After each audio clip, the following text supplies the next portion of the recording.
Assalamualaikum warahmatullahi wabarakatuh. Selamat malam, salam sejahtera dan salam sukses bagi kita semua. Kali ini bertemu lagi dengan saya Irma Garwan dan saya Jihan Hairun Duta. Kami dosen Fakultas Hukum Universitas Buana Perjuangan Karawang. Malam ini akan memberi materi kuliah secara daring kepada mahasiswa-mahasiswi Fakultas Hukum Universitas Buana Perjuangan Karawang angkatan 2019 HK 19 mata kuliah Hukum Islam dengan materi yaitu putusnya perkawinan karena li'an dan masa idah. Nah, putusnya perkawinan sebelumnya kan pertemuan yang kemarin ini kita sekarang kan pertemuan ke-9. Pertemuan kita ke-9. Sebelumnya pertemuan kita sebelumnya kan sudah dibahas tentang putusnya perkawinan, yaitu putusnya perkawinan karena kematian, karena perceraian, karena putusan pengadilan. Nah, ini putusnya perkawinan memang termasuk karena perceraian, tapi karena li'an. Nah, untuk itu akan dibahas putusnya perkawinan karena li'an dan masa idah. Nah, putusnya perkawinan karena li'an itu adalah apa ya? Nah, pengen tahu kan? Oke, kalau pengen tahu, nanti simak akan disampaikan oleh Bu Jihan. Tapi sebelumnya jangan lupa di komen, like, dan subscribe. Oke, selamat menyimak dan perhatikan dengan serius. Oke, silakan perhatikan akan disampaikan oleh Bu Jihan. Baik, yang pertama adalah putusnya perkawinan karena li'an. Li'an sendiri itu apa sih? Nah, li'an adalah sumpah seorang suami untuk meneguhkan tuduhannya bahwa istrinya telah berzina dengan laki-laki lain. Sumpah itu dilakukan suami karena istrinya telah menyanggah tuduhan suaminya itu. Sementara suami sendiri tidak memiliki bukti-bukti atas tuduhan zinanya di sidang pengadilan agama. Hakim karena jabatannya dapat menyuruh suami bersumpah secara li'an. Menurut Kitab Undang-Undang Hukum Pidana. Menurut Kitab Undang-Undang Hukum Pidana, seorang pria dan wanita yang berzina di mana salah satu atau keduanya masih terikat dalam suatu perkawinan dengan orang lain, maka perbuatan itu dipandang sebagai suatu tindak pidana. Jika seorang suami berzina dengan wanita lain, maka istrinya dapat melaporkan wanita selingkuhannya itu secara pidana karena alasan zina. Dan demikian sebaliknya, seorang istri dapat melaporkan wanita selingkuhan suaminya secara pidana. Dalam tindak pidana zina, Kitab Undang-Undang Hukum Pidana mengancam dengan hukuman 9 bulan penjara. Jika hakim pidana memutuskan bahwa benar perzinahan itu terbukti, maka putusan tersebut merupakan fakta hukum yang tak dapat dibantah dalam sidang pengadilan agama. Dan hakim pengadilan agama dapat menerima fakta tersebut sebagai alasan perceraian karena zina. Dalam permohonan cerai talak karena alasan zina, di mana suami tak memiliki bukti-bukti atas tuduhannya itu, hakim pengadilan agama dapat menyuruh suami yang menuduh istrinya berzina itu untuk bersumpah secara li'an. Sebelum diperintahkan untuk bersumpah secara li'an, terlebih dahulu sang istri pun mempunyai kesempatan untuk menyanggah tuduhan zina yang dilayangkan oleh suaminya. Apabila istri tidak menyanggahnya dan malah mengakuinya, maka dengan sendirinya pengakuan itu adalah bukti kuat adanya zina. Tuduhan yang tidak disanggah itu dapat dianggap diterima, sehingga cukup alasan bagi hakim untuk menceraikan mereka dengan alasan salah satu pihak telah berzina. Namun bila sebaliknya, yaitu jika istri menyanggahnya dan suami tidak dapat mengandalkan bukti-bukti lain selain pengakuan istrinya, maka ketiadaan bukti itu tidak boleh membuat hakim tidak punya jalan keluar. Dalam keadaan demikian, hakim dapat memerintahkan suami untuk bersumpah secara li'an. Sedangkan istrinya juga diberi kesempatan untuk bersumpah menyanggah tuduhannya itu. Sumpah li'an dilakukan oleh suami dengan menyatakan bahwa atas nama Allah ia bersumpah bahwa istrinya telah berbuat zina. Sumpah itu dinyatakan sebanyak 4 kali oleh suami, dan pada sumpah kelima suami menyatakan siap menerima laknat Allah jika ia berbohong. Demikian sebaliknya, istri juga dapat melakukan sumpah balik atau sumpah nukul, bahwa atas nama Allah ia bersumpah bahwa ia tidak berbuat zina. Sumpah itu dinyatakan istri juga sebanyak 4 kali, dan pada sumpah kelima ia menyatakan siap menerima laknat Allah jika tuduhan suaminya itu benar. Karena perceraian dengan alasan zina bagi orang-orang yang beragama Islam diatur dalam Undang-Undang tentang Peradilan Agama, yaitu Undang-Undang Nomor 7 Tahun 1989, dan perubahannya yaitu Undang-Undang Nomor 3 Tahun 2006. Kemudian perubahan kedua yaitu Undang-Undang Nomor 20 Tahun 2009, maka ketentuan-ketentuan di dalamnya banyak diadopsi dari hukum Islam. Nomor 50. Perubahan kedua Undang-Undang Peradilan Agama itu yaitu Nomor 50 Tahun 2009. Maka ketentuan-ketentuan yang ada di dalamnya itu banyak diadopsi dari hukum Islam. Khusus mengenai tuduhan zina dan sumpah li'an, Quran Surat An-Nur ayat 6-9 menerangkan, yaitu, dan orang-orang yang menuduh istrinya berzina padahal mereka tidak ada mempunyai saksi-saksi selain diri mereka sendiri, maka persaksian orang itu ialah 4 kali bersumpah dengan nama Allah, sesungguhnya dia adalah termaksud orang-orang yang benar. Dan sumpah yang kelima bahwa laknat Allah atasnya jika dia termasuk orang-orang yang berdusta. Istrinya itu dihindarkan dari hukuman oleh sumpahnya 4 kali atas nama Allah, sesungguhnya suaminya itu benar-benar termasuk orang yang dusta. Dan sumpah yang kelima bahwa murka Allah atasnya jika suaminya itu termasuk orang-orang yang benar. Jadi ketika seorang istri maupun suami yang disangka itu melakukan perzinahan perzinahan itu ketika suami atau istrinya tidak mempunyai bukti-bukti, maka dia bisa bersumpah dengan li'an secara li'an. Kemudian selanjutnya adalah masa idah yang akan dijelaskan oleh Ibu Irma. Oke, terima kasih Bu Jihan atas pemaparannya tadi ya. Sekarang perhatian benar-benar ya, jangan sampai tinggalin channel YouTube. Oke, kita selanjutnya ke yang berikutnya yaitu masa idah.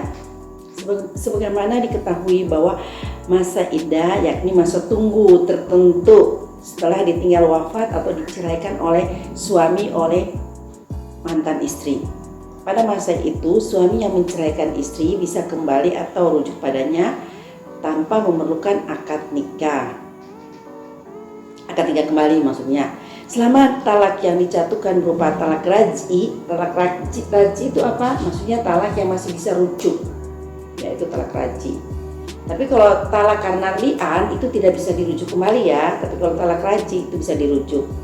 Kaitan dengan masalah idah, ini Syekh Abu Bakar bin Umar Al-Husaini dalam kitab Kifayatul Akhlaq terbitan Darul Khair di Damaskus telah menguraikan kepada kita sebagai berikut dalam uraian ringkasnya, yaitu yang artinya idah adalah nama masa tunggu tertentu bagi seorang wanita guna mengetahui kekosongan rahimnya. Jadi idah itu buat apa? Menunggu masa idah. Jadi masa idah kalau orang yang diceraikan suaminya itu 3 bulan dan 10 hari itu biar kosong rahimnya, maksudnya jangan sampai ada benih suami yang diceraikan atau suami yang meninggal itu di dalam rahim si perempuan tersebut ya.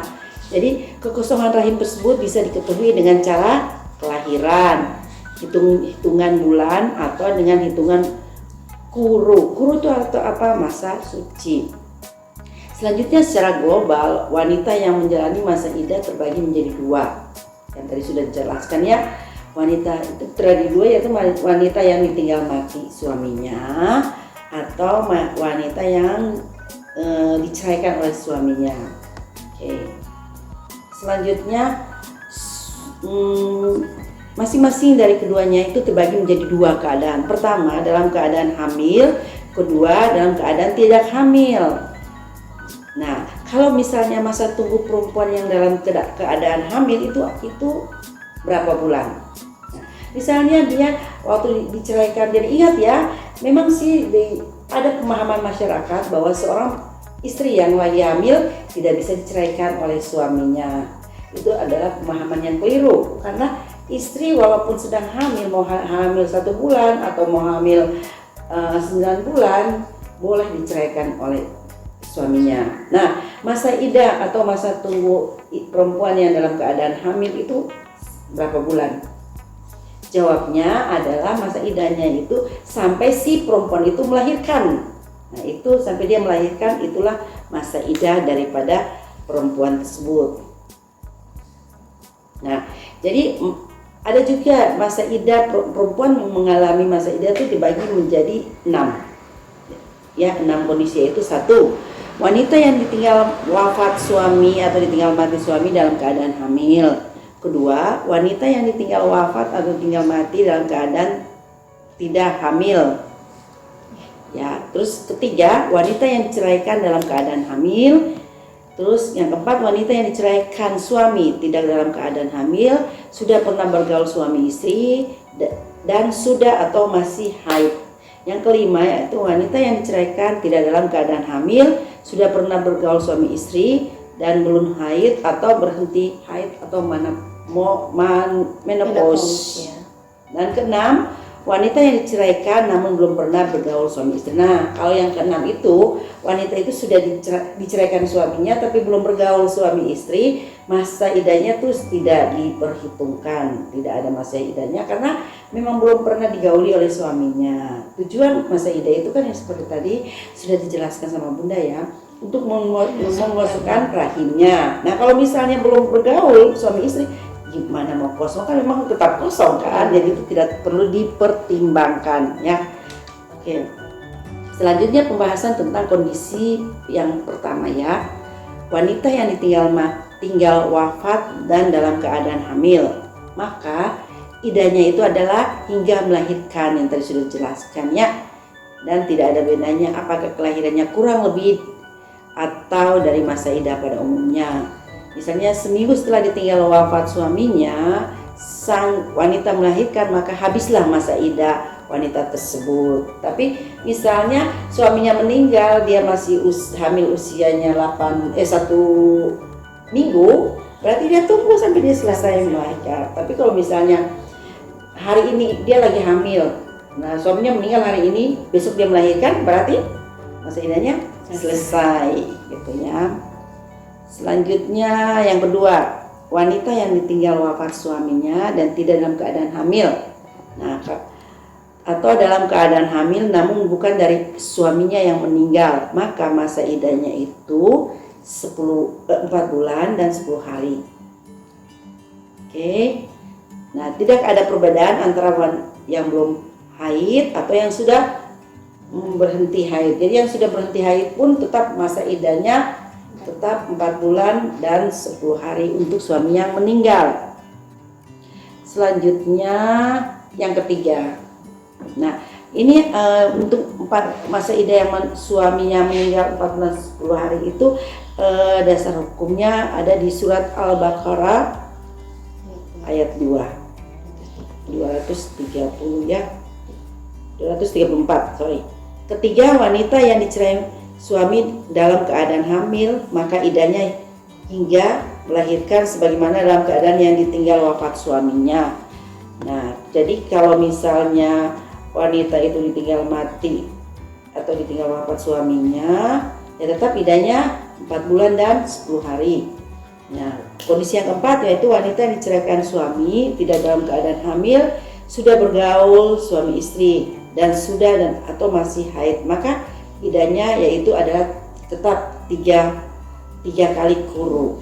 Kuru itu apa? Kuru itu yaitu keadaan suci. Wanita-wanita yang telah ditalak oleh suaminya itu hendaknya menunggu sampai 3 kali quru dan tidak boleh menyembunyikan apapun ciptaan Allah. Maksudnya itu ada dalam surat Al-Baqarah ayat 2 ya 200, surat Al-Baqarah ayat 228. Jadi maksudnya apa? Yang menyatakan bahwa tidak boleh menyembunyikan ciptaan Allah dalam rahimnya. Maksudnya dia tidak boleh menyembunyikan, takutnya pada saat dia diceraikan itu masih ada benih suaminya di dalam kandungannya. Jadi nanti bercampur ya dengan benih laki-laki yang lain. Oke, selanjutnya para ulama berbeda pendapat terhadap quru atau masa suci. Para ulama Al-Syafi'i memaknai quru dengan masa suci dan masa iddah dihitung dari masa suci saat diceraikan. Sedangkan jika diceraikan sedang haid, maka masa iddah dihitung sampai masa suci. Jadi ada perbedaan antara para ulama. Maksudnya gini, ada yang menyatakan bahwa masa suci itu saat dia diceraikan. Nah, ada yang berpendapat masa suci itu saat dia selesai haid. Nah, jadi disitulah perbedaan antara para ulama ya. Nah, keadaan suci jatuh talak haid secara suci itu jika mengacu pada quru sebagaimana masa suci, maka jika seorang suami menjatuhkan talak pada tanggal 1 Muharram, contohnya 1 Muharram ya, maka masa suci istrinya berakhir pada tanggal 10 Rabiul Awal atau saat dimulainya hitungan bulan ketiga. Atau gini aja, kalau mungkin pakai bulan-bulan Arab mungkin bingungnya. Nah, atau gini aja, misalnya putusan pengadilan ya, orang perempuan itu diceraikan oleh suaminya pada bulan Januari tanggal 1. Nah, masa iddah tersebut adalah pada Februari, Maret, April. Berarti bulan April tanggal 10 itu berakhir masa iddahnya. Dan apabila perempuan itu mau menikah di tanggal 11, 12 dan seterusnya bulan April di tahun yang sama. Nah, itu dengan catatan kalau perkara itu sudah inkrah ya. Oke, selanjutnya yang kondisi kelima ya. Kondisi kelima yaitu wanita yang diceraikan tidak dalam keadaan hamil, sudah pernah bergaul suami istri dan belum haid atau menopause, maka iddahnya adalah selama 3 bulan sebagaimana dalam Al-Quran. Dan perempuan-perempuan yang tidak haid lagi atau menopause di antara perempuan-perempuan, jika kamu ragu-ragu tentang masa iddahnya, maka masa iddah mereka adalah 3 bulan. Dan begitu pula perempuan-perempuan yang tidak haid. Ada dasar hukumnya, yaitu surat Al-Talaq ayat 65. Jadi ini kalau untuk perempuan yang sudah menopause beda, cuma 3 bulan ya. Kalau yang belum menopause berarti tambah 10 hari. 3 bulan 10 hari yang dicerai.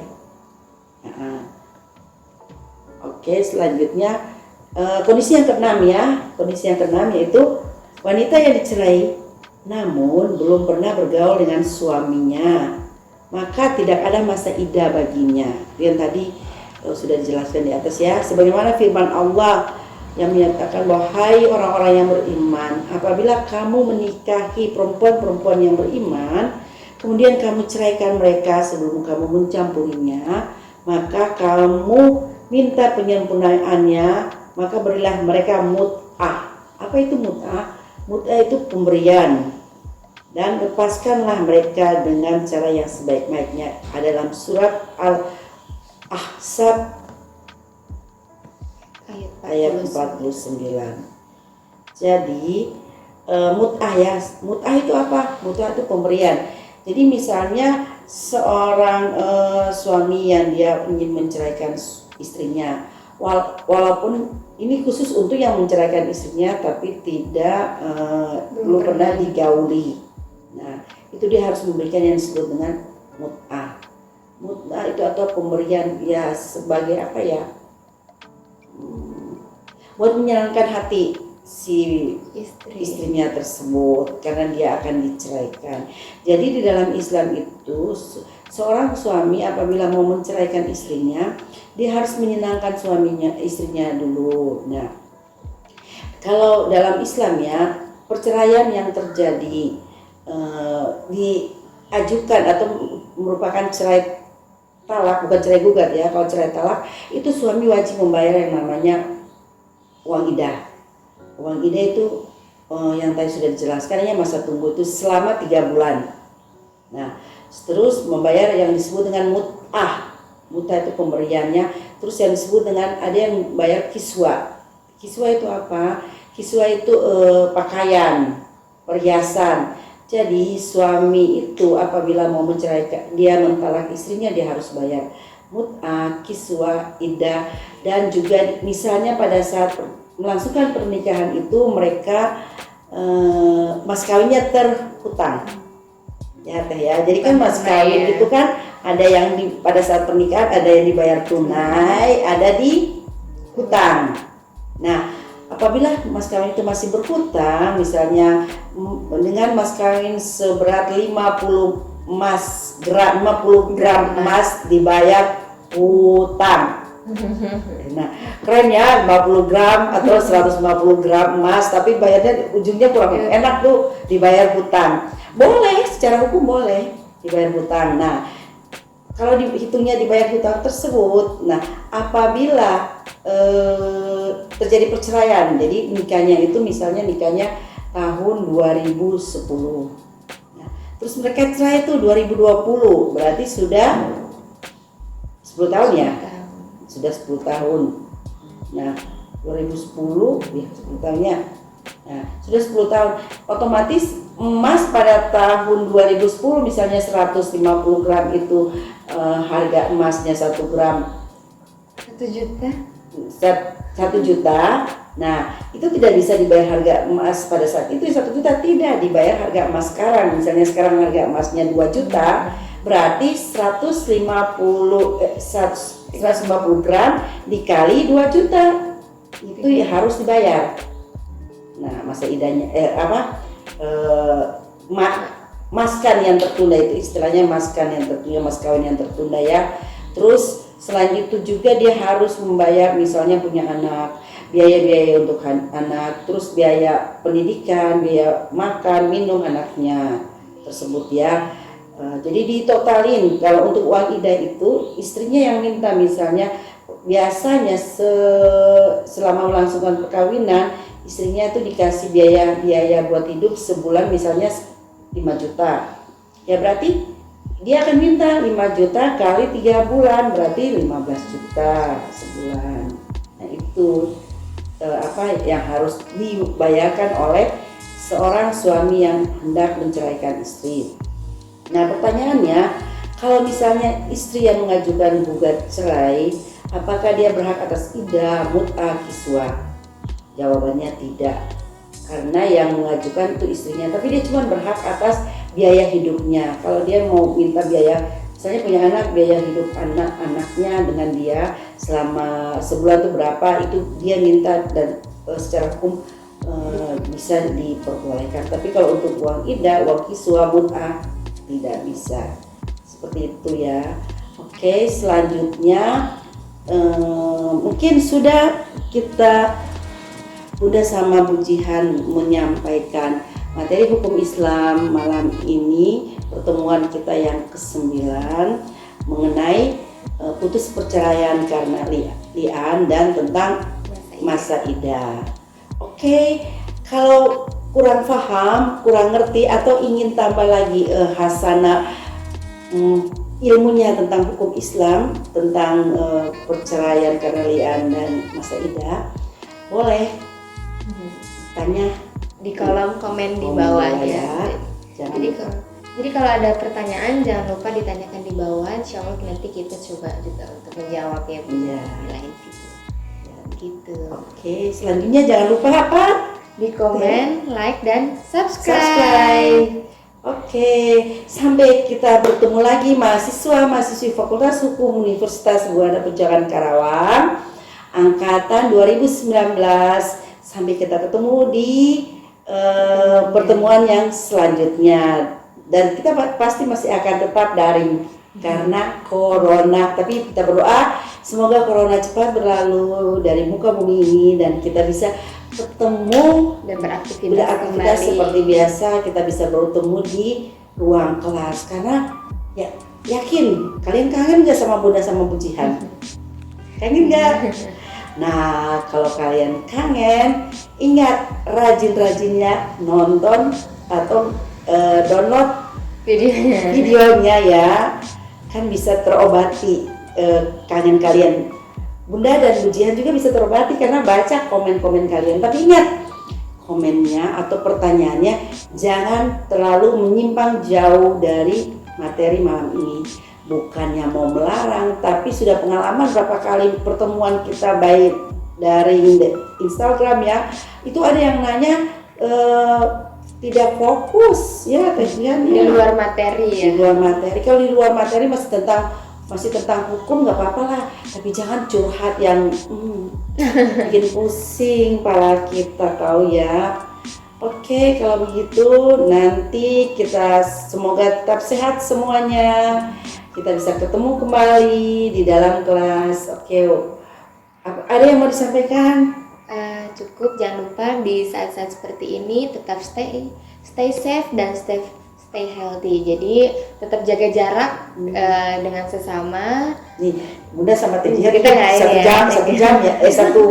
Kita tetap jaga jarak Iya, walaupun daring ya. Satu meternya nih. Tapi minimal jaga jarak dan tidak bersentuhan dengan yang lainnya. Gitu ya Bunda ya. Oke, kalau begitu.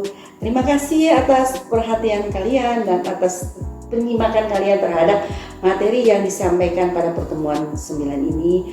Wabillahi taufiq wal hidayah. Wassalamualaikum warahmatullahi wabarakatuh.